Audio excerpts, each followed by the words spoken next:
Hello, everybody, and welcome to the Mortgage Broker Builder Show with your host, John Jerkovich. Our main goals here is to help salespeople, mortgage people, independent everything's, just to fully optimize and to get the most out of your 1,440 minutes every single day. We've got a super cool guest this week. And the world, I've got a weird thing back here. I'm going to take this down. It's actually bothering me. Okay. We've got a super cool guest this week, and we're inundated day in, day out with AI this, AI that. It seems you can't get away from it inside of your world. And I've got a very good friend here. I've known him for quite a while. He's been in the mortgage space for 20 years at a variety of different levels, whether that be excelling inside of the Rocket Quicken loan world, has had multiple stints inside of United Wholesale, Shore Mortgage, has helped found a couple of different mortgage companies, is a marketing expert, ran a very successful podcast, has done all kinds of things. He is a good friend and somebody that I really trust. And when the AI thing started coming around, I had a conversation with him, and lo and behold, he was on the cutting edge of all people that I knew. His name's Paul. Last name I murder every single time. I can't even say it. Like my lips. Just think like a postal office, but Apostolakis. A postal office. Okay, I can do that. So Paul is here, and we're going to kind of just talk all things AI, mortgage industry, and he's just a wealth of knowledge. So if you guys don't follow him or you don't know anything about him, definitely look him up on LinkedIn. He's got a lot of good stuff out there, and just I appreciate that intro, dude. I really do. Happy to call him a friend. And he used to do a funny podcast kind of thing too, where they'd like have drinks and just talk about stuff. Like he got very into just talking online. That was COVID. During COVID, two dudes, one beer. If you guys want to look up, two dudes, one beer. Yeah, it got weird. It was a little bit weird, but it all worked out and it's good. Yeah. So let's just start with kind of where you're at right now. And like I said, you started in the mortgage space, what, like early 2000s? 2003 is when I got into business. Yeah. Okay. I actually started, I don't talk about this much. There was a small brokerage. It was called Blue Mountain Mortgage in Southfield. I worked there for 3 weeks and I quit because it was just crazy. They had like one machine in the back where you'd get the credit report from, and it was like one of those old printers, and you'd have to wait for your printout. It was kind of crazy. And then I started working at Quicken, which was much more advanced at that time. And I was one of the first 150 loan officers that worked at the company. Got it. Yeah. Well, I was also there way back then. Back in the day, it was the Big Red Machine, and a lot of good memories there. And then you went from there. You were at Shore Mortgage, which was the retail division of United Wholesale. That's kind of was your next spot, right? Yep. So I was mostly an originator for most of my life, right? So I became an AVP of retail over at Shore Mortgage, which is a part of United Wholesale Mortgage at the time. I spent 3 years roughly building that. We were closing about 400 loans a month at the time. When I went on a trip to Greece, I came back. Matt Ishbia decided that he was going all in on wholesale and that he was going to close down the retail. So from then, my career took me into wholesale, which taught me a lot about the industry on the back end, which is really valuable for me to allow me the opportunity to then start a couple mortgage broker companies. The last one being Omega Lending that I owned with a few partners. And so a wealth of knowledge, both on the retail side, understands wholesale, was in wholesale before wholesale was cool. Yep. Right. Everybody back then, you wanted to be a direct lender. If you weren't a direct lender, you were nothing. Now it's flip-flopped. If you're not a broker, there's direct lenders saying they're a broker just to be able to say it. It's kind of crazy. It is kind of weird. It is a weird world, but I do believe the broker channel has the best opportunity for consumers right now. Yeah. And I'm very bullish on that also. Otherwise, I probably wouldn't be doing what I was doing if I thought it was dying. And right. I have a belief that I think half of all loans will close via some form of a wholesale channel by the end of 2025.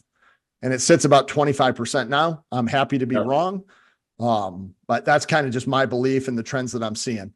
And so your AI journey, let's just kind of get into that. A lot of people, I think, are very intimidated about AI. I like Everybody, to say, they're terrified of it. well, it's a lot of fear mongering. I mean, I can go and look at my Gmail and it tells me if I'm not using AI, I'm probably going to die a slow and painful death. And regardless of what business I'm in, quickly, slow and painfully, but yet quickly, it's going to happen. Everybody's got an AI system that will give me 10 leads in 2 days and they'll close themselves via this proprietary thing. And so I'm bombarded by it, yet I'm bombarded by it from a fear side.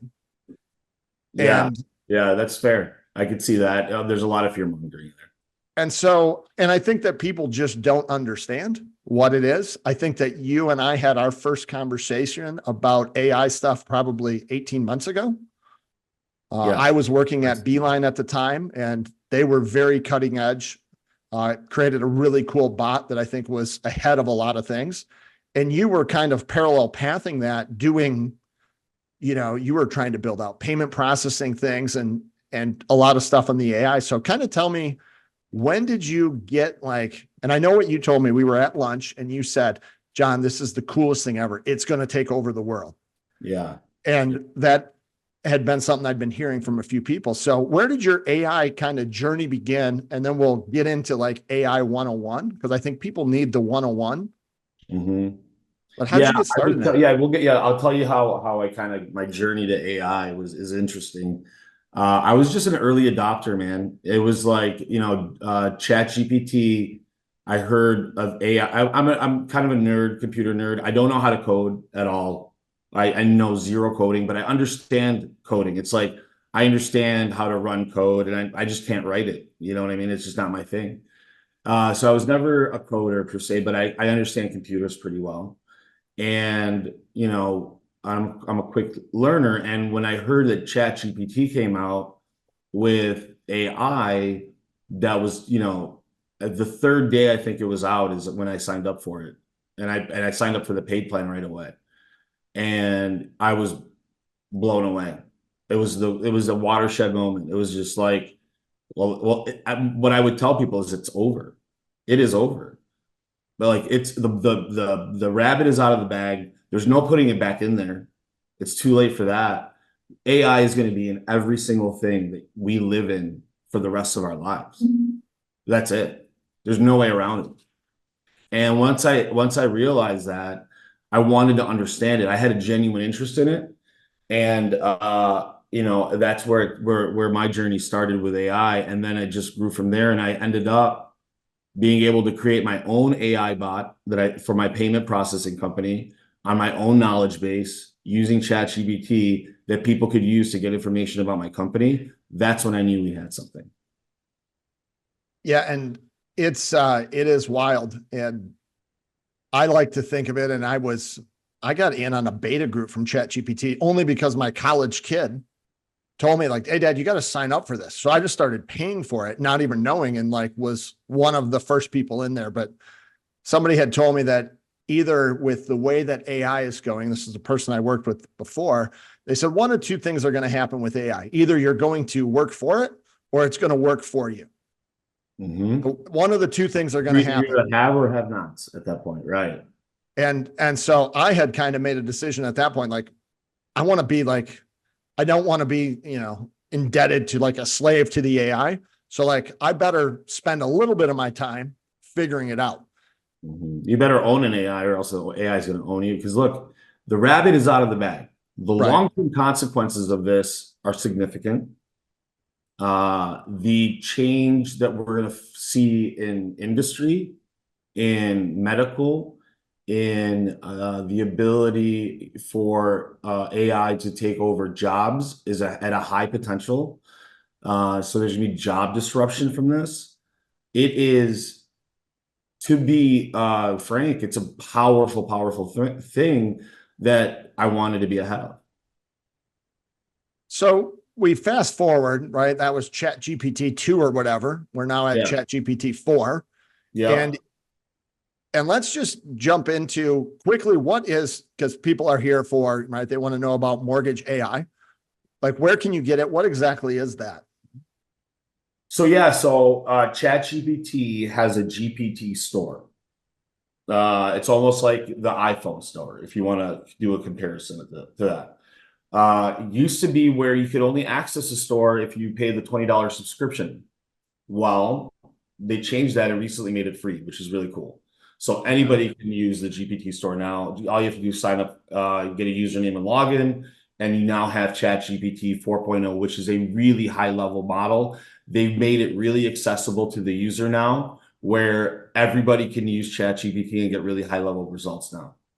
And in that process, I was developing for quite some time a mortgage AI bot. I was probably, again, early adopter, not a lot of mortgage guys in the ChatGPT store. So I've been fortunate enough to now have the #1 mortgage app. We only have 60 reviews right now, but we're growing, 4.6 stars. But what I did is I trained the model on Fannie Mae, VA, USDA, Freddie Mac guidelines. So it has the most up-to-date data, and it acts as a loan officer assistant. It's really for business professionals. Someone from the street can use it and get answers all day long. But if it utilized correctly, it can really help out a loan officer's day a lot. I use it a lot on a daily basis. I know a lot of other people do too. And I think that a lot of people are always trying to look at, right? If I'm a loan officer, I want to be able to add value back into the market. And I know that this is something you've been doing personally, just using your own tool in and around, playing on, Facebook pages or Reddit, or I don't even know where you're at, but you're just taking the questions that people are answering, throwing it into your bot and letting it answer it, and then putting it back out there. And people are like, damn, this guy's really smart. And I've been doing it on Brokers. Brokers are better for the last 2 weeks, just said the past. I've been using my AI bot to answer questions on Brokers are better, and they're loving it. It's the right answer every time. I sound like the smartest person in the room. So loan officers, if you're out there and one of your things that's going to set you apart from the next guy is having, or gal, is having better information and being able to interact with people, like there's as much gold in the comments as there are in posting. You can take something like this, throw the question in there, and it will probably give you back something. And Paul actually puts in there, I think, something to the extent of, provide me with you can pull it up if you want to do a screen share, and I can show people how it works. Yeah, we'll probably jump into that in towards the end. But just super cool, right? There's a lot of stuff out there. This is built by mortgage people for mortgage people. Yeah. And let's just step back a step. What people like to say ChatGPT, like that's the thing. ChatGPT is it's a large language model. Isn't that what they call them, an LLM? Large language. Yeah, LLM, you're going to hear that a lot going forward. That acronym. And am I correct that ChatGPT is just one of many? It's not like it's not like air that we breathe. It's one of the many different, versions. Yep. Google has their version. They had Bard, and it turned into whatever it is now. There's Anthropic. They're doing some really good. Their model is really good. I've used all the models. And I will tell you that Anthropic, in my opinion, is doing a really good job with Claude as a secondary to, but ChatGPT is the leader. Leaps and bounds. It is performing at the highest level that it ever has. It's not glitchy anymore as it was when it first started. It was the wild, wild west when it first opened up. I could make ChatGPT do some weird things back in the day. So what exactly is a large language model? If we step all the way back to that. It's so interesting too. I'm glad you brought this up. So the whole thing is all it is a mechanism by which the computer or the language model chooses the most logical next word in the sentence and does that repeatedly. That's all that it really does. Is it's looking for the best possible next choice. And what that did when scaled, it created a situation where the language model could then take raw data, and parse it and communicate it in an effective manner in words. It gave our computers, it gave the internet a voice just by doing that, by teaching it how to say the next word, most logical word. So am I correct if I just step back. And my assumption is that it can take what would take you if you wanted to research how to clean a carburetor. It could take and read 1,000 articles in a matter of seconds and put the best of all those 1,000 articles together for you into one. Yeah, if you asked it for a 200-word thing, it could read 1,000 articles, give you back the 200 words you look at in a language that you can read. Is that kind of what it does? Is curates a whole bunch of stuff? Yeah, I mean, now that the language models are trained, right? The language model at its most rawest form is a program that looks for the next logical word that makes sense, and then you have to train it.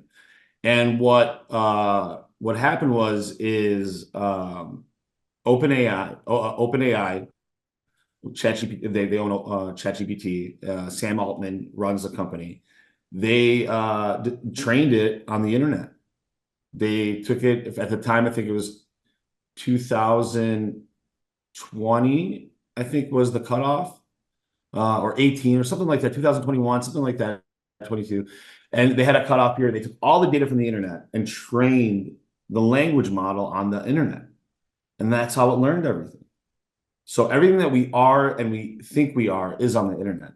So everything that we are and that we think that we are is the language model, which is really interesting. And then we can use that language model to further modify and drill down on certain documents on a website. It can look into it. Like you can give ChatGPT a URL today. It'll go to that website, read the website, and tell you how to run a marketing campaign on that company. It's pretty interesting. Yeah, it's wild. And what are things? So that's a large language model. Then you hear about things like Microsoft has Copilot or some of these other, I don't know. I think that they're like, I'd call them cousins maybe, or brother and sister. There's a relationship there, how they work. So how does somebody, right? So you've got this large language model. How does somebody get it to do a bunch of things like, let's say with mortgage related or looking at guidelines, products, those kind of things that you have it doing? Are you using something like a Copilot? How does that all kind of connect together? So that's a great question. That's a really good question. What the GPT app, the store allows creators to do is you can load your own content into the model, right? So it was very, very simple for me to load up all the DU, the VA, FHA, but what I did is I minified it. I did some things to it that was unique and makes it easier for the language model to find the right answer, because I ran tests on what the best format would be for it to read. And what I did is you can upload any document, and that goes into its memory bank, and it can access that whenever it wants now. Now it has all the most up-to-date rules and regulations for the mortgage industry for 80% of the loans that are consummated are on that app now. And now you can take this language model that has been trained on the internet, and now it has the power of all these very specific guidelines that it does very well at parsing and understanding, because it understands language very, very well. That's why it's so good at code, is it understands different languages. It just gets language very well. And it comes back with an answer the GPT now is laying over those documents and bringing back the data that you want. So I have a question we just had some recent changes with FHA in that how they look at large deposits, gifts, right? They updated that just happened. Yes. I'm glad you brought that up. Yeah. And so, right. So if you don't know this, gift letters, like a whole bunch of changes happen. Go check out the most recent letter. Is that already in the system? Does Mortgage AI, your app, already know about those changes? So if I went in there and asked, what are the requirements for an FHA gift? Is it going to give me back the newest things? Is it still learning? How quickly does that? There's a couple of answers for that. So if it was relying on the information that I gave it, which it will immediately, at today's, because it's so new and I haven't updated it, to be fair, it would get that answer wrong. Okay. It would get that answer wrong. Now, if it was connected to an API, that could get real-time data from, let's say Fannie Mae, which they do, I think, have an API. And just so everybody knows what an API is, it's basically an open portal to someone's data. Does that make sense? And you can query that API and get results back, right? Like when you go to Zillow and ask it for a bunch of houses, you create a query, it goes finds the houses and brings them back. Well, you can create what's called actions in the GPT that can actually speak to and work with APIs, which is really interesting, which is what I'm working on with a real estate app that I'm doing, where you get real-time data, where you can get real-time listings now, where you can connect to real-time data. And that's super interesting. Now, the ChatGPT, the mortgage AI, does not have an API connected to it. It is just working off of the data that we provided. So do you have a mechanism then where you're going in and updating guidelines? Is that something that's just happens? So just the back end work, I would need to remodify, which I know how to do pretty quickly. I use ChatGPT, by the way, to do all this. Okay. I want people to understand one thing, is none of these skills are my skills. All of this is done through ChatGPT and asking it to do work for me. And I've been able to understand and learn and just execute what the GPT is telling me to do. That's all I'm doing, is putting it all together. Got it. Yeah. But I would have to, just to go back to your question, I would have to physically update the file and the folder and then it would be updated.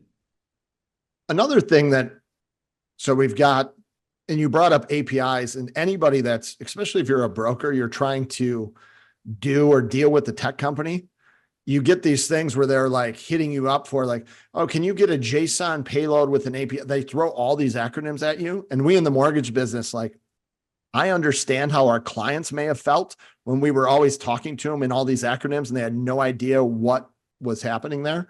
Right. Any suggestions you would have for the layperson? Let's say you're just trying to hook up your CRM to something and they come at you with all these terms. You know, do you have a webhook and an API call and we can do an integration with this and this? And I see a lot of people get freaked out. Any suggestion? Yeah. Take that a mortgage question. broker? Yeah. Take that question, take it right to ChatGPT, log in, ask that question to ChatGPT and ask it to explain it to you like you're a third grader. Good call. You see what I'm saying? That and just be like that. Like if you want to get the knowledge and you don't understand something in today's world, you don't have to be blind anymore. Do you see what I'm saying? We can translate anything now.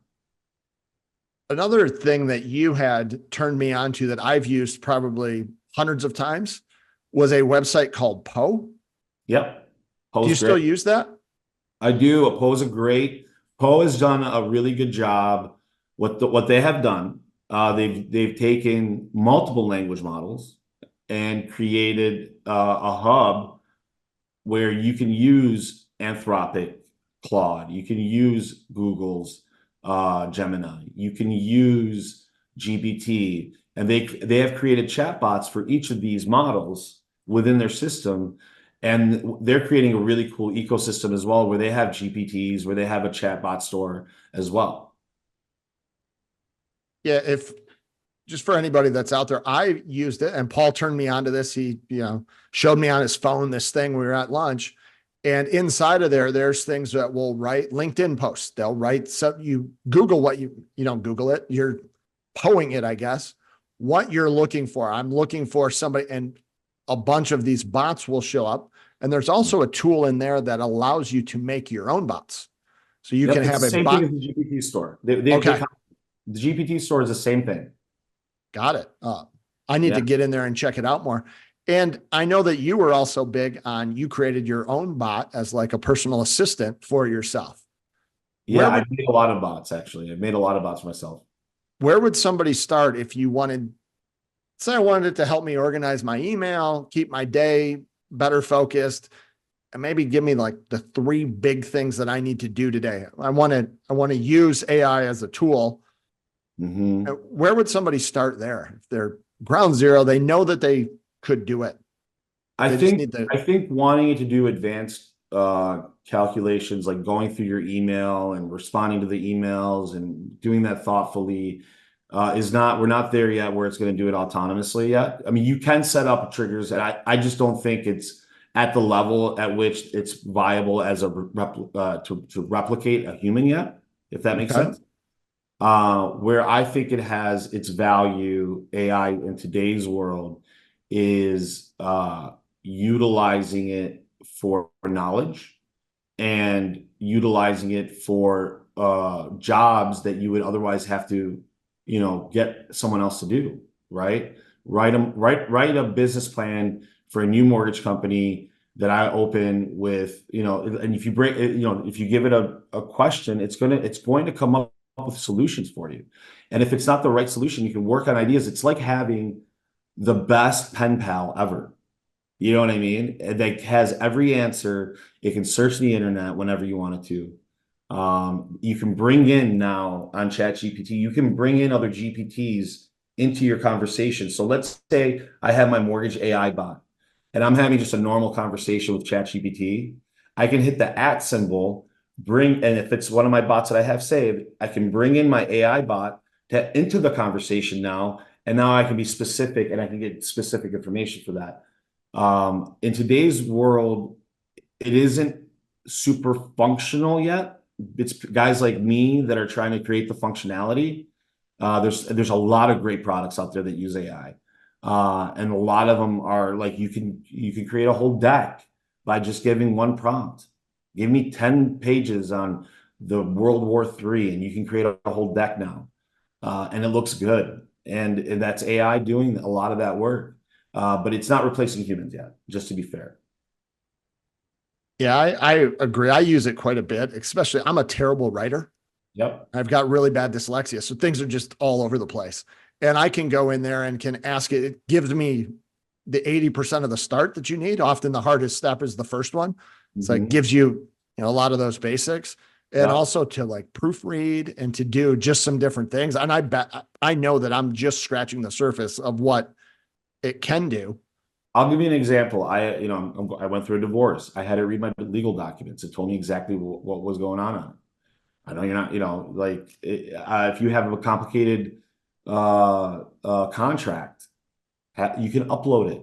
You could take pictures. You could take a picture of a drawing, and have it come up with a UI based on the drawing for a chat app. It is incredibly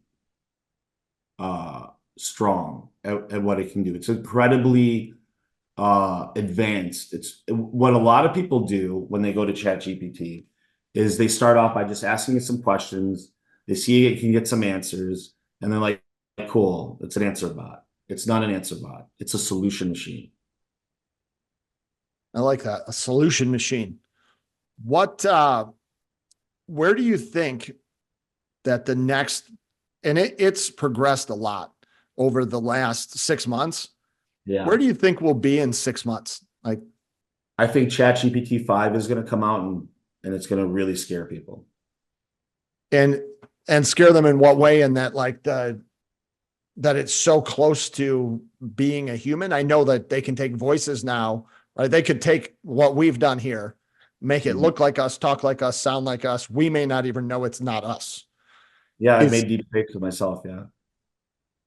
Yeah, we did this, I don't know, 12, 18 months ago, where we had clients, we would send them a video, and it would be, a picture of you, and it'd insert the client's name like you would in an old form on a CRM.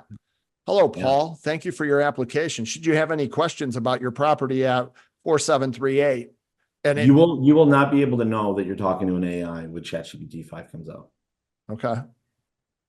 That's good. Maybe I can find a way that most humans will have no idea they're talking to an AI. And it will know more than humans do. And any idea when's that supposed to come out? Within the next 6 months. Okay. It was supposed to come out the summer they're training the model now. From what I understand, ChatGPT 5 is going through the training phase of the model right now. but what comes out of it is to be expected to be very, very special. And as Elon Musk is working, he was one of the, like, he was in on the kind of the beginning of, OpenAI. Yep. Is he doing his own thing now? Like, is there some like I always feel like he's always just doing his own thing and he could be an alien. So it's really interesting what happened there. So there's a lot of controversy with Altman, who is the CEO of OpenAI, ChatGPT. What is their product, right? And Altman and Musk had a falling out because of Musk wanted to hold the technology back. He didn't think it was ready for public consumption yet. He thought there were dangers involved there. And who knows what really happened. But long story short, Musk ends up getting ousted from the company. He's out. This was a long time ago. And then when, ChatGPT came out, it started coming out that he was an early investor, that this had happened. And Musk has been very loud about the fact that he believes that, it's super dangerous and da. But at the same time, what he did is he created a total open source model called Grox. And it's a really good model. It's not better than GPT. It's not formed yet. It's not being used a lot in a lot of cases, but he is working on his own model now to compete. And really what he wanted to use it for more than anything was with Tesla. Because of the data that Tesla has, he wanted it to be a Tesla specific thing, and it ended up not working out that way for him. Microsoft came in and gave OpenAI $10 billion for a partnership. Yeah, I knew there was a lot of money exchanging hands there. 10 billion was the number. And interesting. What do you see? People like, who is the generation that's doing this? I told my son a while back that if there was one thing that you could do, you can't go out and compete with Warren Buffett because he's got 70 years of investing experience. Most people in the space right now, well, they got a couple years. Like, if you were to be brand new in AI right now and you just said, I want to learn it, like, how far are you behind? Most people, what are you, 6 months? You're to catch up. What I mean? Like, if you're like, there's so much to learn. Like, I don't know how to program a language model, right? I know how to utilize the tool that was made, right? And then I could take that tool and make other tools with it. That's what I've been able to do. But there's serious intelligence that's going into the language model space, right? And they're building some really serious stuff. But as an early adopter, it's like when Google first came out, who were the first few companies that benefit from that? Let's use Quicken. Let's use Rocket Mortgage. In 2003, they were buying leads online and selling mortgages online over the phone, which had never happened on the internet. That was so novel. The internet had just really come out, and now we're doing mortgages there. Think about the use case capacity and the ceiling in AI that hasn't been touched yet. It is massive. So in my opinion, we're very at the tip of the iceberg of this industry. And yes, there are people ahead of you, but you can catch up pretty quick because we're not that far into it. Yeah, I think that's really promising for somebody that's sitting out there, doesn't know what they're going to do. They just graduated from college. They're looking at their niche, and you see a lot of those kids, and they're looking up such a steep hill of where they sit today and where they have to go to become relevant. And there's this thing sitting over there that if they just started, they dumped playing on Instagram, they got off YouTube, and they spent, or maybe they're on YouTube just doing something different, and they spent a couple hours a day just figuring this out. I don't know what that trajectory would look like, but I would have to believe that looks something like a hockey stick, and that you plug along not knowing much, and then you get on a pretty steep gradient to where in 2 years, I don't even know where you could be. It's a choice, though, to spend your time there today when you're at the bottom part of the hockey stick and you're sucking and you don't know what you're doing. You've got to kind of just muster through that. Listen, I will tell you this. If I could do it, anybody could do it. I'm a mortgage guy. I don't know coding. I don't know like computers like that, right? And again, I had no business creating a chatbot that could give you information on my business. I have no business having the number one mortgage AI bot, but the only way I was able to accomplish all this is with AI. And it's incredible. And the only reason that we don't have more advancement in the field is because people just haven't started using it yet. You're a very smart individual. I have a lot of respect for you, John. And even you don't use it as much as it's capable of. You see what I'm saying? And the adoption of it has been really fast and really slow at the same time. There's a population of people that are really into it, and then there's a population of people that don't want to even look at it because it freaks them out. I look at it as something that to me is invaluable. If I've struggled with reading since I was a little kid, right? In first grade, I was, yeah, you don't. And in first grade, I was told I just wasn't a good reader. And in third grade, they told me I should probably go into construction. And in seventh grade, you know, maybe the military is a good thing for you. It was just that I have dyslexia. I figured it out now, but back then it didn't matter. You were just slow. You're just dumb. Yeah. And so what something like this does is it gives you permission. Sometimes you need permission. Hey, with this, you're enough. You're good enough. Without it, without it, maybe I wasn't good enough. But with it, I now have the writing skills that I can take my business to the next level. Or if I'm not that good at Excel and putting together formulas, but that's part of the new job that I need, I have this little helper with me that I can use, right? In addition to, we're all, you know, like you had people that were on PEDs, right? Performance enhancing things. Well, you now have a performance enhancing thing inside of your computer. Yes. It's like steroids for your brain. This makes me very powerful, being able to harness the power of AI because I can do anything. Literally. It's unreal. Not anything, but I feel like I can. It's giving me the power to feel like I can accomplish anything. And the smarter and the more advanced AI gets, the farther along I'm getting within the space, right? It's giving me more opportunities. So this is akin to me. And a lot of people like in schools are like, you can't use AI. A lot of people are in businesses like, you can't use AI. These businesses and those institutions will die or conform just like they did with the calculator. This is a calculator. This is an essential tool to allow you to do advanced math. This is an advanced tool to give you advanced life. Yeah, it's wild. I have my son just graduated from college. Summa cum laude, whatever it is, right? 3.7 or better. He graduated in 3 years. He never learned to write cursive, like never in his. Yeah.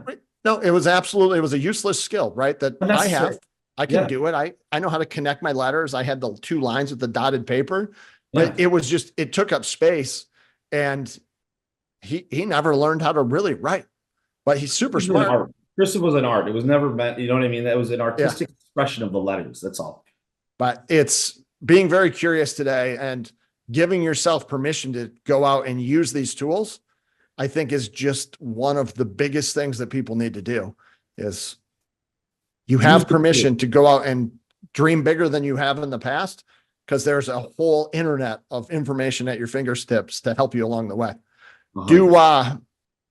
So a mortgage question, then I'd like to just quickly look at your bot. We can let you share your screen and just throw some things. Yeah, let's do that. So you're still very actively involved in the lending world. You're currently over at United Wholesale as an account executive, doing a bunch of different things, I'm sure. What do you think is going to happen with rates? Where do you think we're going to be 6 months from now? Better, worse, about the same? Rate wise, I think we're in for a long slog of higher rates. I don't think I said this initially, man. I didn't think that rates, a lot of people were like, rates are going to come down, rates are going to come down. I didn't think that because I didn't see the economic markers. I think the Fed is really afraid of inflation, and we still have inflammatory factors. I think things are still too expensive, and if they're fighting inflation, They're definitely not lowering rates, and we have to live in this new normal for a little bit. We might get like a breather and get down to like 6.5, maybe 6, but we're not seeing 4, 3, 2, 1s. You know what I mean? Not Yeah. for a while, at least. Yeah, I always like to ask. I had thought that we would see our first rate cut last October, September, October. I still Yeah, think that we could have. I think that the economic data is just very convoluted and yeah, hard to interpret. And it's new data for the first time.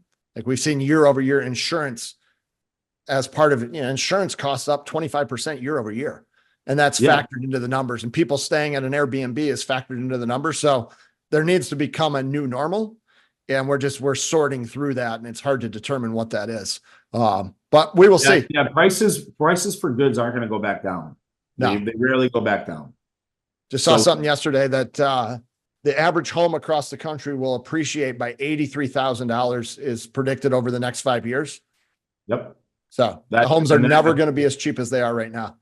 no, and that's why I think that people need to get really comfortable with the rates, understand that you can refinance when they go down, and just bite the bullet, because the cost of waiting on real estate puts you in the negative. Well, let's just throw something in here into your Can you see it? Can you see it? I see. How can I help? I don't know if I'm in ChatGPT 4. Okay, yep. So let me show you how to get to my app. Okay, so you go to Explore GPTs when you're logged in, and it's really easy. Just type in mortgage right here, and you'll see where the first ones that come up. This is my mortgage app right here, and we can start the chat. So now we have access to everything that Mortgage AI is and does. What question do you want to ask it? Try to stump it. I don't know. I mean, I was plugging around in here, looking at stuff on, USDA loans. Like, are USDA loans available in Michigan? Like I was trying to just use it for very basic stuff when I was playing around on there. Loans available in, but I'm not even gonna spell it right because it doesn't matter. It knows what you're saying. In Michigan, are USDA loans available in Michigan? And are there limits to income for qualifications? Right? Pretty simple question. It's going to now potentially search its knowledge. It's reading its instructions right now. And in this case, it didn't even have to access the documentation. It also has, I told it to use base knowledge, so it has a lot of base knowledge already. So if I wanted to take this, Yep. can I now have this give me a suggestion to use as a social media post for? Yep. Yep. So I could go in here every day, put in a question, and then ask it to give me a social media post that I could then use to post to my community.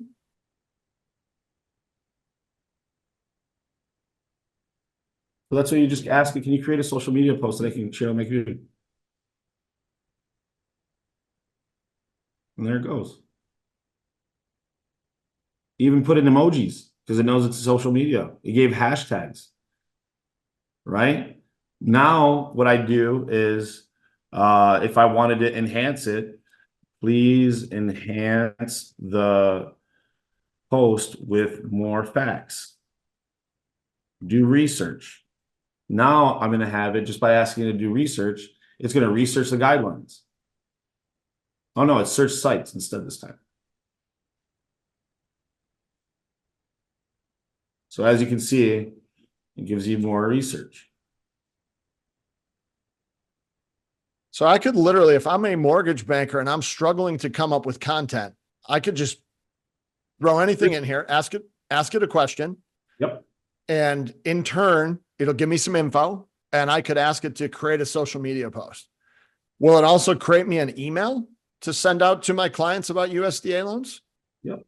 So create an email about USDA to send to my client list, right?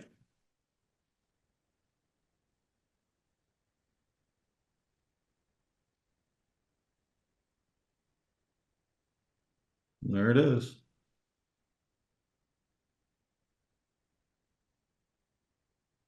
So super simple. So literally one of It the even big, gave a link to the income eligibility tool, which is awesome. yeah. And there is also, just when you're using any of these AI things, a lot of times they give you the sources in the bottom to where if you need to go deeper or you want to look at it, just click on that link. Like, it probably has someplace in here, I could probably find a USDA probability map, and I could probably find, a bunch of additional things. So as you start down that rabbit hole, it continues to give you more and more. Absolutely. And remember, it has access to the internet. It has access to the guidelines. So it mixes all those things together. It's this AI is prompt engineered, which is what I do, what I'm really good at, it's just so everybody understands, is really what I'm good at is prompt engineering. I can prompt AI in ways to get it to do things that potentially other people don't know how to do.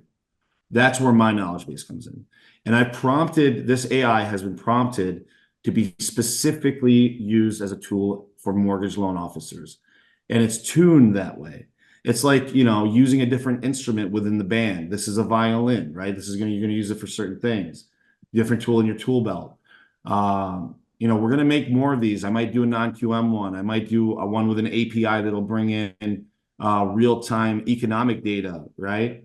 So look for those, and I'm going to be working on more of these to add more tools in the tool belt. But in today's world, as an LO, I work as an AE today, and I get a lot of questions that this bot could ask and could replace my job on some level.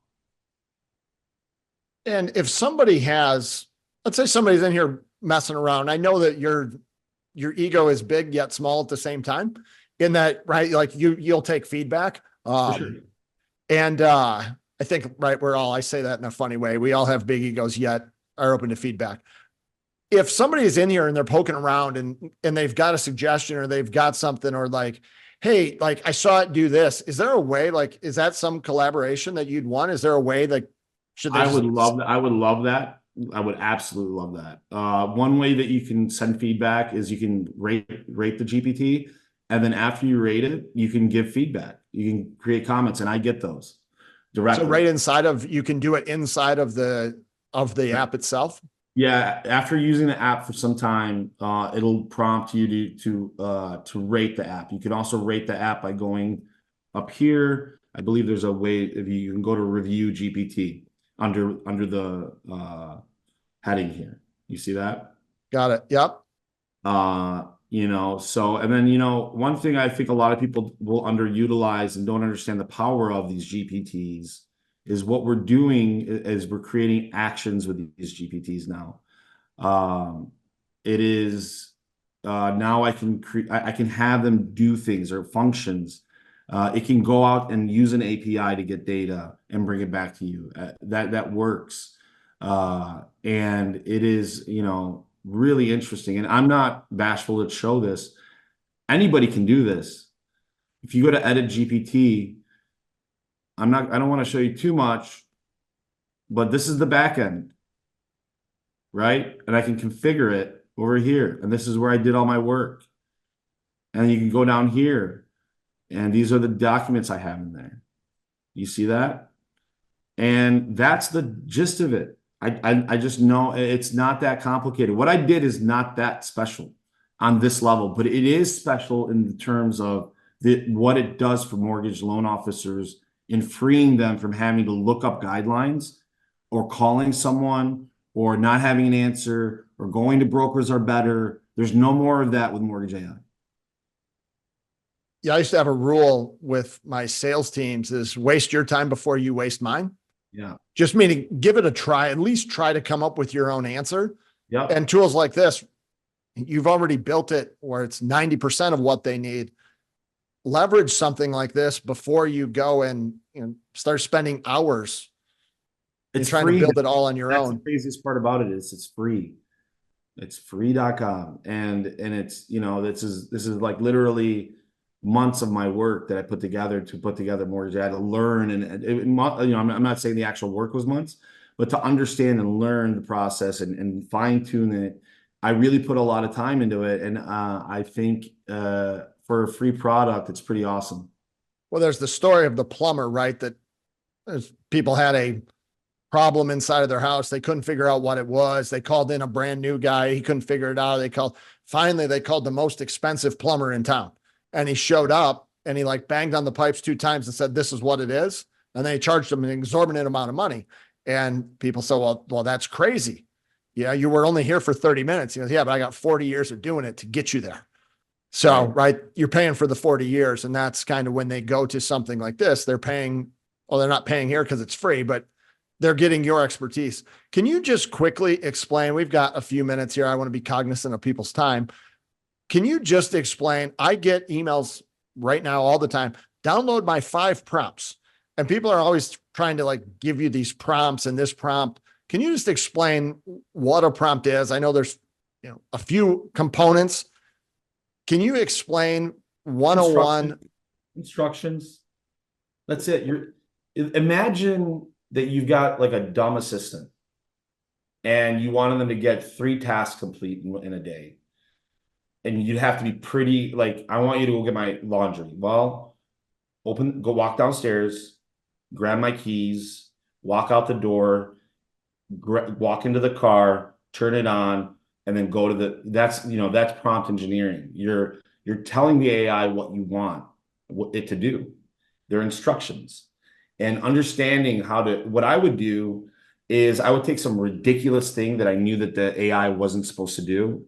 Like it is very attuned to not go against the legal system. So I would play games where I would try to take a opinion or stance that the AI had and change it, and that would teach me how the AI actually thinks and works, which allowed me to also help me with my prompt engineering. There are some canned prompts up there that I don't think you need them. I don't use them. What should it contain? Right. So let's say I'm trying to do something, right? Like act like a seasoned loan officer. Help me write So if you ever wanted to do things that are outside of the box, what I always say is we are going to play a thought experiment. In this thought experiment, you are an all-knowing AI and you have power over the world. What would you do with our health system? Okay. What if I'm not taking mushrooms and I'm trying to just, solve I'm not trying to, revamp the healthcare system. I just want to be able to write a basic prompt. And maybe I'm wrong. You always want to identify like who it is, right? A marketer, a lawyer, whatever. And then what the task is. And do you want to like specify at what level, for what medium? Like, would there be like 3 to 4 prompts that people just need to use all the time? Because I see people asking it a question, but without any context. So what you want to do is you want to prime it. You want to prime the AI.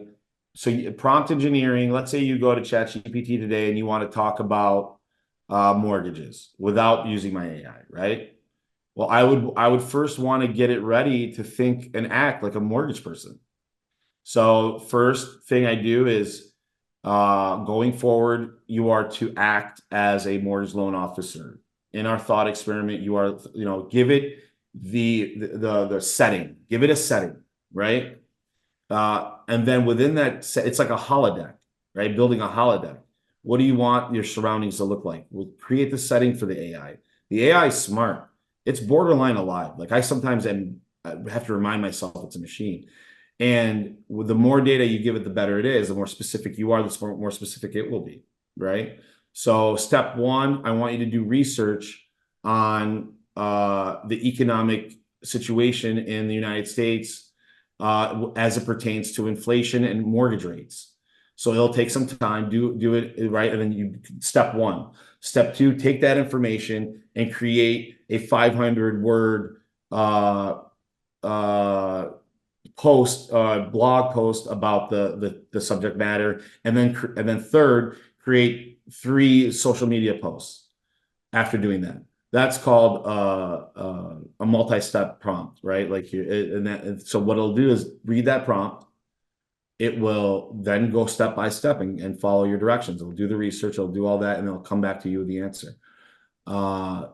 Single prompt injection is just, what do you think rates are going to do this year? And then it'll try to figure out how to get that answer. Or you can dictate how it gets that answer. You are the ruler of the AI, and it will do what you want to a limit, and it will also follow your directions to the best of its abilities. It wants to please you. Yeah, so a pointer that I would say, the better the question you ask, the better what you get. Yeah. The better the question you are, the better you frame it, the better you lay it out, the better it can help you answer it. And then you can answer or ask follow-up questions to dial that in. I've seen people do this and do it really well. And it can just make your day go by faster. It just helps you. So I will like to try and keep this under 1 hour. We're at like 57 minutes. What is the URL like? There's just a straight URL that somebody can go to just right into. It's chatgpt.com. Okay. And is there a straight, I'll include in the show notes. Yeah, well, you said that there's a link. It's not like a very easy, it's not like the mortgageaibot.com. It's like GPT store / something. So if you want to give that out, but the easiest way to do it is to search mortgage on the GPT store in ChatGPT. Got it. And this is something, anybody that's listening to this, it's the way the world's going. We don't have to like it, dislike it, approve of it. It doesn't really matter. Like my opinion, and $5 will get you a cup of coffee, maybe $6 now with inflation. This is just something that the world is going this direction. And Paul said it at the beginning, right? That it's released. There is no getting it back. So you get to decide, is it going to work for you or are you going to work for it? And in my opinion, getting over the basic hump to be better than average at AI that hurdle is so low today. And once you're there, like it moves so fast and it's actually kind of fun. And any tidbits that you have, Paul? All you got to know how to do is speak language and speak to it. It's a language model, and it can do a lot of amazing things. Yeah. Ask it a question. You might be surprised.